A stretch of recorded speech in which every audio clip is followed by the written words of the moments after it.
I've received a few comments lately about Project Gorgon, which is slightly awkward because I haven't actually played it in over a month.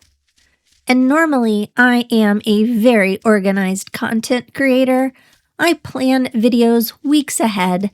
I have spreadsheets, I have calendars, I have structure.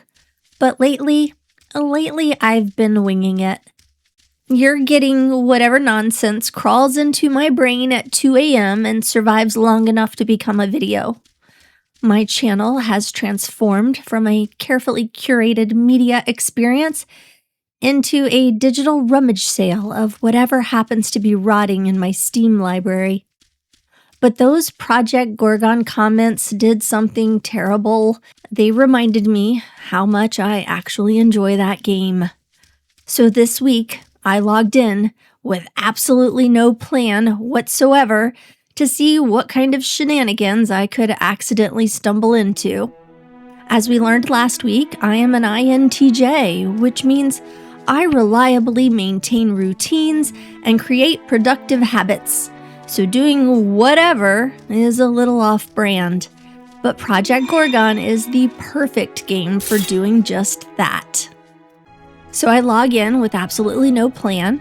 I'm greeted with a message about a temporary crafting event that has arrived at the Red Wing Casino, where players can visit master crafters in the theater room to gain faster crafting skill progression. I thought, perfect! I have no idea what this is, where it is, or how to get there, which historically has never stopped me before. Yeah, viewers, I did not find it. What I did find were a bunch of aggressive animals, and I improved my dying skill. I don't know what my goal is for today, but dying was not part of that plan.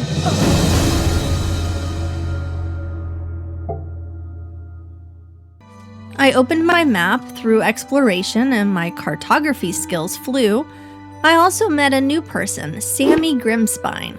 She's pretty cool. She didn't immediately try to seduce me, which in Project Gorgon qualifies as refreshing restraint. She gave me a couple of quests, so I set off to work on them. I did not succeed in completing any of her quests, but while being aggressively jumped by every single creature in the zone, I did manage to loot the ugliest helm ever created by human hands. The developers call this a web-coated hat, but let's be honest, it's not a hat. That is a goth bridal veil. I look like I'm about to walk down the aisle with Beetlejuice in a ceremony designed entirely by Hot Topic. I tried to wear it for a while, but my tolerance for looking like the undead Miss Havisham lasted about as long as my interest in reading Great Expectations for high school lit class. Alright, focus up, Penny. You've got a video to publish in 2 days, and all you've done is die and walk around in a canopy of digital arachnid spit. But then, a miracle occurred. I noticed that I actually completed a quest. It was Boar Tusks for Bardic lore, for Rapinel, who is, without a doubt, my absolute favorite in-game pervert. He wanted Boar Tusks. I had Boar Tusks. It was a match made in a very specific, highly unsettling heaven. But right at this exact moment in my beautifully, flawlessly, poorly planned video, OBS decided it was out of hard drive space and just stopped recording. Because of course it did.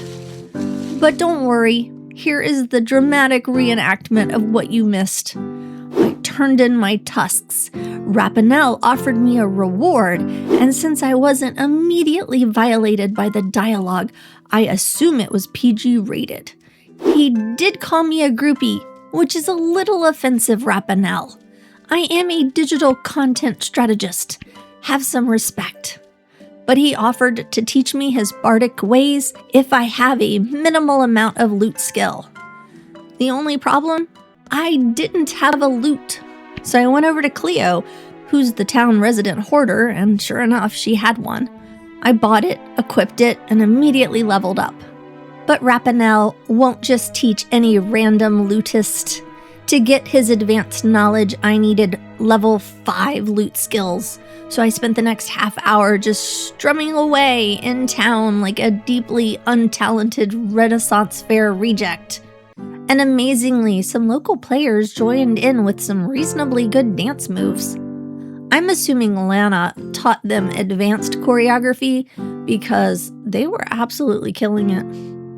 And this is where Project Gorgon becomes genuinely brilliant, because I learned that listening to musical performances gives you a combat experience buff, and watching dance performances gives you a crafting experience buff. The appreciation buffs even scale based on the quality of the performance. Project Gorgon, you clever bastard. That is such a smart way to make social systems mechanically meaningful instead of just decorative fluff sitting in a corner that nobody interacts with.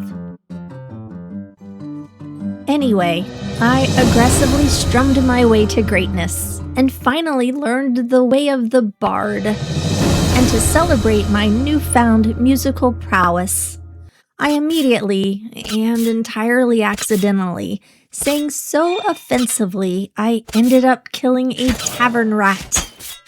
I literally weaponized a bad melody and murdered a rodent with my voice. And tragically, this deeply offended Lana, who apparently prefers to have active vermin infestations in her eating establishments. Look, Lana, I didn't know the rat was a valued patron. I was just trying to find a C-sharp, Lana. It was another fun day in Project Gorgon. Why don't I play this game more? Until next time, keep exploring, and I'll see you in the next world.